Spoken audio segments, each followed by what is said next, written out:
Hey everybody! The purpose of this video is to kind of walk you through the basic idea of the Excel spreadsheet triangle that accompanies your first out-of-class exam. And the big idea of this spreadsheet is kind of to reinforce what we were talking about in class, about how when you're measuring grade, it's easier to use the hypotenuse as a ratio with the rise of a triangle than it is to use the run with the rise. And that's just because in general, when you're talking about roads, for example, if this was the road, you'd be driving along this and you could measure rise here via any manner of GPS devices or old school measuring tapes. But you very rarely actually see or are able to directly measure the run. And as you know, grade is rise over run. It's much easier to do rise over hypotenuse, but that's not technically correct for grade. So what this Excel spreadsheet does is it gives you a dynamic way to kind of explore, okay, we know it's not right, but sometimes is it okay enough to do the rise over the hypotenuse versus the rise over the run? So what I've done is I set up this triangle. And you can control dimensions on this triangle with this little scroll bar up here. So as you click on this scroll bar and scroll up and down, you'll notice the triangle is going to change. And you can also grab it and slide it the whole way like this if you want to change the triangle drastically. And you can click, just like any other scroll bar, you can kind of click around. And as you click around, it'll vary the triangle dynamically. And the important thing to notice is as you're changing the triangle dynamically, all of these cells up here are updating. For example, as you click this way, the angle formed over here at point A is changing. Okay, as that right now, as this side, as the run gets shorter, necessarily, if the hypotenuse is staying the same, which I've set this up to do, the rise has to get longer to compensate for that. And as such, that means the angle has to be increasing.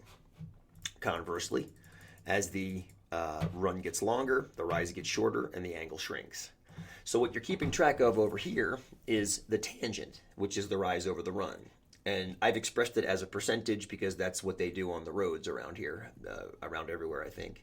So right now, that road, which is forming a 23-degree angle, is a 43% tangent, which it's a lot steeper than it looks in this diagram. There are no roads that steep around here.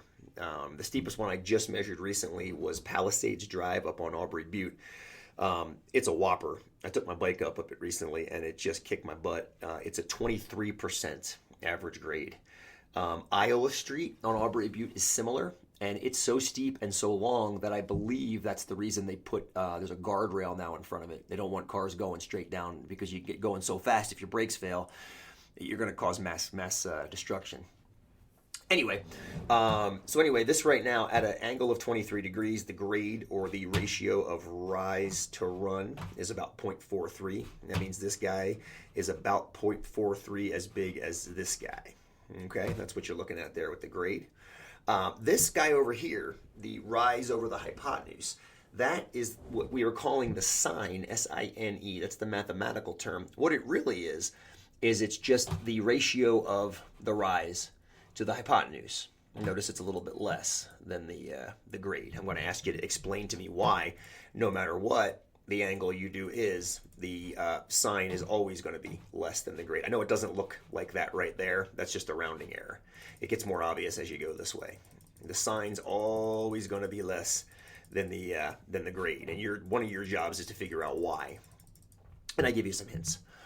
Over here, the last box, the percent error in the grade, this tells you how much off, percentage-wise, the incorrect measurement of the sine is from the true measurement of the tangent. So it's basically taking the 63%, subtracting the 80, and then dividing it by the true value of the 80 as a weight. Some of you are sitting there going, wait a minute, 63 minus 80 is negative 17. That's correct, but it's got to be weighted by the actual correct variable quantity, which is 80%, which actually makes the error bigger. And you can see how the grade changes. And that grade, percent error in the grade, is actually part of one of your questions in your take-home exam. So I hope this little introduction gets you enough information so you can get going. If not, feel free to email, give a call, drop a line, or just stop by the office. Good luck, have fun, and we'll catch you in class.